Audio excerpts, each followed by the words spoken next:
Alrighty, yo, what is going on, everybody? It's your boy, Mr. DDG94, back with another reaction video. Today, we're going to react to which team was worse, the Lions or the Browns, when they went 0-16.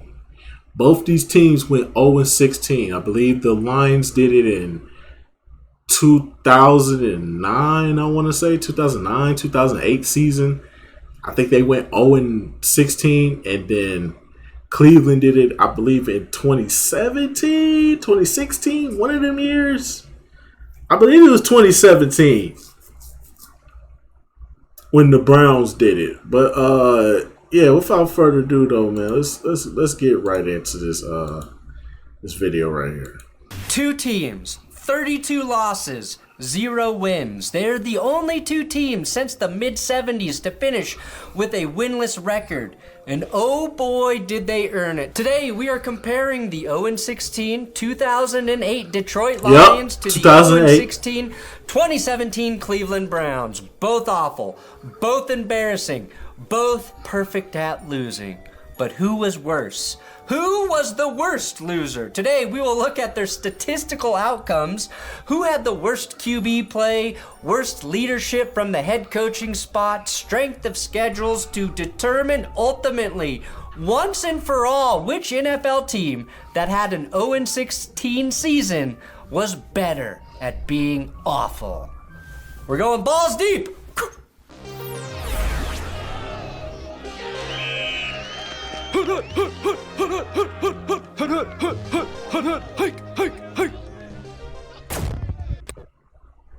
Hey, yo, what is this? All right, Stop first my let's fucking compare screen. the Browns and Lions on a concrete statistical rubric. They were both truly dreadful in a lot of categories, but who was empirically worse? Now, in terms of scoring offense, the Browns were a little better at not getting points than the Lions. Detroit scored nearly 17 points a game, while Cleveland was dropping just 14.6 every time they hit the field. Detroit was definitely better for one reason, and his name was Calvin Johnson, a.k.a. Megatron, a.k.a. Yes, sir. Retiratron, because he said, "I'm so fed up with this shit, I'm retiring early and giving you all Vietnam flashbacks to Barry Sanders." Damn, yeah. In his second year in the league, Mr. Tron had 1,300 yards, nearly 1,000 more than the second leading receiver, Sean McDonald. The Lions were just a couple years removed from playing Josh McCown at receiver, and honestly, it feels like he would have been a decent option in 2008. Calvin Johnson was also the reason Detroit, very strangely, had the fourth best red zone offense in the league. Megatron was responsible for 12 touchdowns on the year, and half of them came inside the 20-yard line, which really speaks to how god-awful the rest of that team was. Yeah. Football is truly a team sport. The 1977 Broncos made the Super Bowl without a Hall of Famer, and the 2008 Lions went winless with one. Now, the Lions had an all-time great keeping them afloat. And meanwhile, the 2017 Browns' leading receiver was a running back. Duke Johnson caught 74 passes for 693 yards, which isn't really even that impressive. Their second and third leading ball catchers were both tight ends, David Njoku and the great Seth DeValve. Wide receivers were borderline non-existent, a touching tribute to the 2014 Kansas City Chiefs. Now, the real discrepancy between these two teams was on defense. The Browns were 31st on defense, and the Lions were last. But the Lions' defense gave up nearly a full touchdown more on a game-to-game basis. They were so egregiously bad on D that their total point differential was minus 249, while the Browns were only minus 176. Only. For reference, the worst point differential in a 16-game season is the 81 Baltimore Colts, who were outscored by 274 points. No fucking wonder John Elway didn't want to play there. No wonder. Now, the Lions' defense gave up 517 points in 2008. Third worst of all time. And again, the 81 Colts were the worst in that category. The Lions weren't totally devoid of talent on that side of the ball, but their secondary was really a who's who in terms of who the fuck is this guy? Both teams had the worst red zone defense in the league, and neither could force a turnover. The Lions' defense only picked off 4 passes all year, while the Browns intercepted just 7 in 16 games. And of course, as a team, they threw 28 of them. Hard to win when 1 of every 5 drives ends in a turnover, which was the case for the Browns offense. Now, despite the massive gap in point differential, the Lions played in just 1 less one-score game than the Browns. The Lions, though, just happened to get rocked when games started to go sideways. They could go pretty bad, with their worst loss being a 47-10 drubbing at the hands of the Tennessee Titans, a 13-3 team that year that diced them up on the ground. Both LaDale White and Chris Johnson had 100 yards rushing against Detroit's worst-ranked run defense. One area the Lions have some bragging rights is their strength of schedule was more difficult. Detroit was facing tougher opponents than Cleveland. The Lions had a strength of schedule index of 2.5 on Pro Football Reference, while the Browns had an index of just 0.5. Now, I'll be honest, I don't really know what that means. Just that bigger number equal harder teams. And I think that's why the Lions got blown out more than the Browns.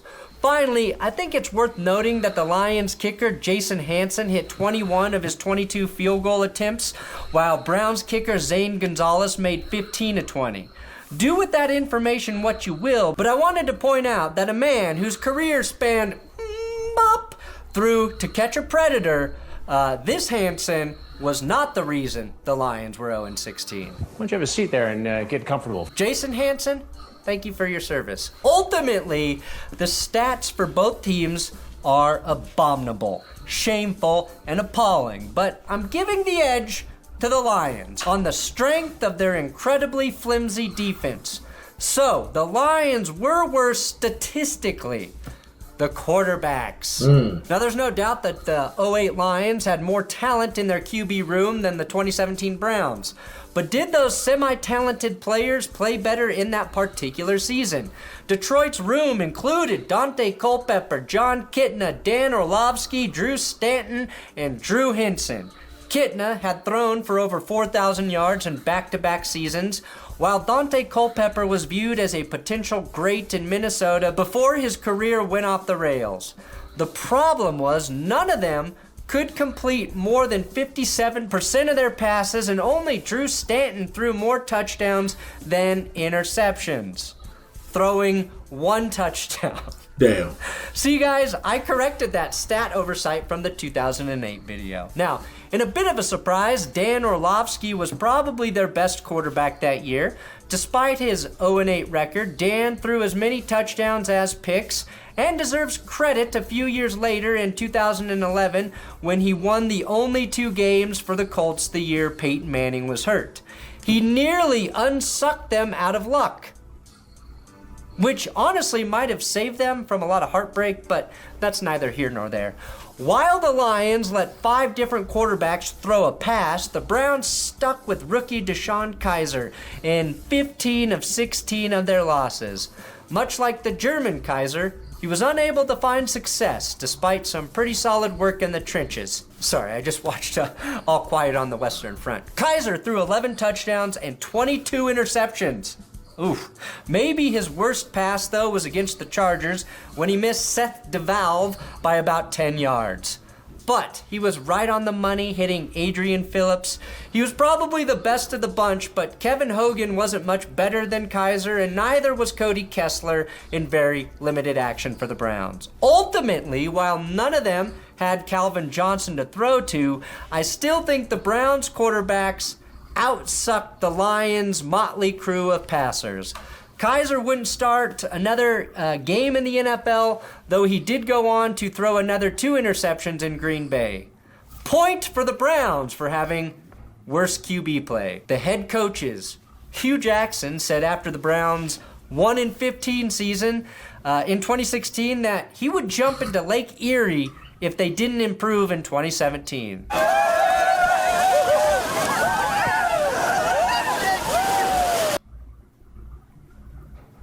That is the greatest moment in NFL history. A head coach owning up to his bet.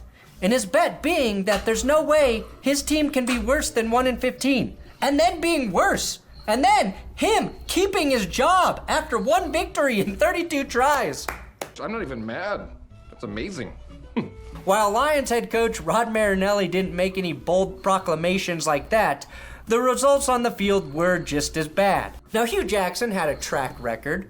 Not a long one, but a track record nonetheless.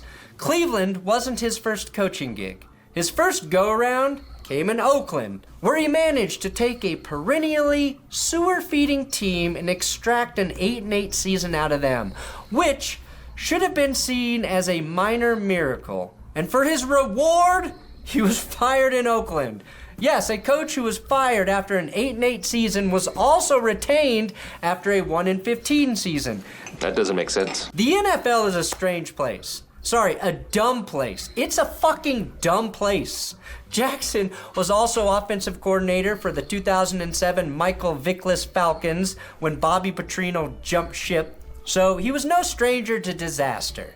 Jackson worked his way back into the head coaching ranks after a great season as the OC for Cincinnati, where he called plays for the 7th best scoring offense. His quarterbacks were Andy Dalton and A.J. McCarron, so maybe he deserves a little bit of credit for that. Although Battlehawk A.J. McCarron can throw 6 touchdowns in a game with ease. All fucking day. But the bottom line is that Jackson finished his Browns career with a 36-1 record. There's no getting around that. 2 of those wins didn't come until his 3rd year, after the team had drafted Baker Mayfield. For whatever artistry Jackson may have worked as a Raider, it was all washed in the anti-baptismal waters of Lake Erie. Also, his defensive coordinator was Greg Williams, who is an asshole. His OC was Todd Haley. Less of an asshole, but both are now coaches in the USFL and XFL. I'm surrounded by assholes. Haley, a head coach of the Memphis Showboats, and Williams, a defensive coordinator for the Defenders. Now, Lions head coach Rod Marinelli never got the shit that Jackson did. He was ultimately viewed as a good to great defensive mind who simply wasn't cut out to be the head man. Marinelli was a disciple of Tony Dungy and John Gruden in Tampa and had never been a head coach in any capacity before Matt Millen hired him in Detroit. And yeah, I should mention that the Lions, Matt Millen, was one of the worst GMs of all time, which certainly factors into this. If you lived through this era, Millen took the brunt of the criticism in the media. Marinelli actually had the team on an upward trajectory before the 2008 season. He had gone 3-13 in 2006 and 7-9 a year later before the bubble burst and 16 losses ensued. When Marinelli went back to coaching strictly defense, he led top 5 units 3 times in Dallas or Chicago. I'm projecting the same thing for former Broncos head coach Nathaniel Hackett with Aaron Rodgers. I choose to be positive. Can't wait for someone to watch this video in 2024 and respect how right or laugh at how wrong I was about that last sentence. But the edge goes to Hugh Jackson here for worst coach because he eventually spoke to investigators who alleged the team was purposely trying to tank, and given that there was no clear evidence that that was true, it speaks to his knack for sucking in the most efficient manner possible. Another point for the Browns for shittier head coaching. So who is more embarrassing? All right, you knew it was coming. Roll clip. Here comes Jared Allen, and he's out of bounds. Poor guy, I don't even know if he realized it. When Dan Orlovsky ran out of the back of the end zone for a safety, it immediately became a picture-perfect snapshot of the Lions' utter ineptitude in 2008. What people don't always remember is that that safety happened in a 2-point loss on the road in Minnesota. Their most embarrassing play was also the play that could have gotten them a lone win, or at least a tie, which I have to wonder, is it worse to be 0-16 or 0-15-1? We like to focus on the safety from that play, and for good reason. But this team started their season in Atlanta against a rookie quarterback and a franchise that had been splintered by the loss of Michael Vick and the resignation of Bobby Petrino, and promptly allowed Matt Ryan to throw a touchdown on his first career pass attempt. It's like Detroit absorbed all of the Falcons' bad energy and took the burden off their shoulders. It was actually pretty generous of them when you think about it. Now, the Lions may have ultimately ended Aaron Rodgers' run in Green Bay, but they also gave it a kickstart with this play. And Rodgers running the Favre-like play action. And Favre-like up top for a wide-open Greg Jennings. Still not down on the turf. They basically let Greg Jennings put the team on his back, except they didn't have the hardest hitting safety in the league on their roster. Darren Sharper. That was another very winnable game against an inexperienced quarterback, and instead, the Lions snatched defeat from the jaws of victory. It really is hard to top that. It's also hard to top the fact that the Lions were the very first team to go 0-16 in NFL history. Now, the Tampa Bay Buccaneers had gone 0-14 and were arguably worse in their first year of existence back in 1976. That's not ideal, but I think an expansion team gets a pass. The 82 Baltimore Colts had also gone winless, finishing 0-8-1 in a strike-shortened year. But 16 losses, that was a new milestone. It felt like the extra 2 games nearly guaranteed each team a win at some point. But the Detroit Lions said, "You just watch. You just watch us do the near impossible."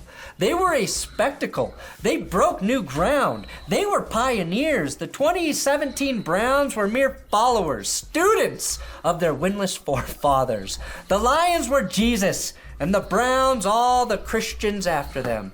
The Browns had some embarrassing moments, but when you think about that season, there's a few moments that do come to mind. They started the season with a 3-point loss against Pittsburgh, a very winnable game if they didn't surrender a blocked punt for a touchdown in the first 2 minutes of the game. They also capped off the season with the final nail in the coffin loss to those same Steelers.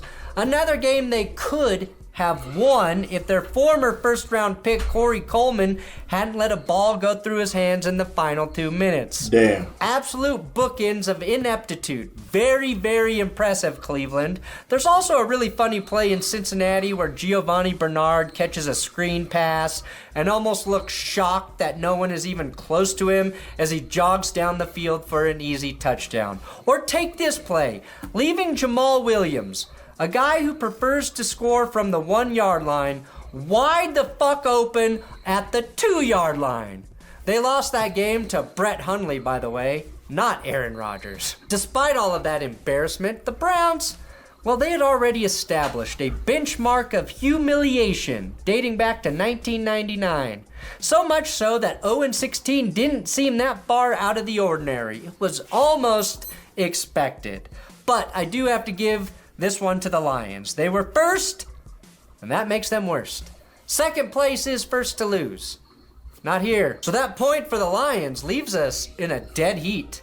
So what's my final verdict? Well, I find it fascinating that both of these teams rose from the ashes and made the playoffs exactly 3 years after going winless. Those 0-16 seasons afforded them franchise quarterbacks in Matthew Stafford and Baker Mayfield, who for all of his faults won a playoff game in Cleveland and came within a non-helmet-to-helmet flag to knocking off the Chiefs with Patrick Mahomes a week later. Through 4 categories, we're tied 2 apiece. The Lions had the worst numbers and were more embarrassing, but the Browns had the edge in terrible QB play and a terrible head coach. At the end of the day, though, I'm giving this distinct honor to the Lions, and I've got a strangely poetic reason. In 2008, the housing market collapsed, as did much of the U.S. economy. The city of Detroit, once a booming metropolis and home to the motor industry, had become something of a ghost town. The 2008 Lions were a metaphor for the downturn in that city. In a way, it made complete and total sense that Detroit should have a winless football team. They had been beaten down in life, and they had been beaten up on the field. It felt like football had mirrored life. Art imitates reality. Unfortunately, today, the city of Detroit is on the come-up, and so are its Lions. Dan Campbell made the Lions fun again, gave them a biting edge that they've lacked since the 2000s. I only wish... And they my pick to come out the NFC North this year. I'm taking them to take the NFC North this year. Aaron Rodgers is gone. Chicago is still finding themselves. Minneapolis could do something, but I doubt it. So I'm looking at the Lions, bro. This is y'all year to take the NFC North, bro. For real. Calvin Johnson could have played for Dan the Man and Jared Goff, because I think he would have broken 2,000 yards with 17 games in that offense. But the Lions were so oppressively bad that they sucked out his love of the game. 2008 feels like 15 years ago, which actually it was. That is fucking crazy. Maybe it feels like longer than that. You get my point. Congrats to the 2008 Lions. You finally won something. Thanks for watching Balls Deep here on That's Good Sports. If you like this video, subscribe and check out more of the Balls Deep deep dives in the... Alright, so that's just going to about do it for this one, man. I have to agree. I think that if we had to choose between the two, Cleveland's already been the butt of the NFL for a long... Well, Cleveland's just been the butt of America for... The joke of America for a long time. So yeah, I would give that one to Detroit, hands down. Y'all went 0-16, but y'all went 0-16 with Megatron on your team, bro. That's crazy, bro. You couldn't win one game with Megatron? Really, money? That's crazy.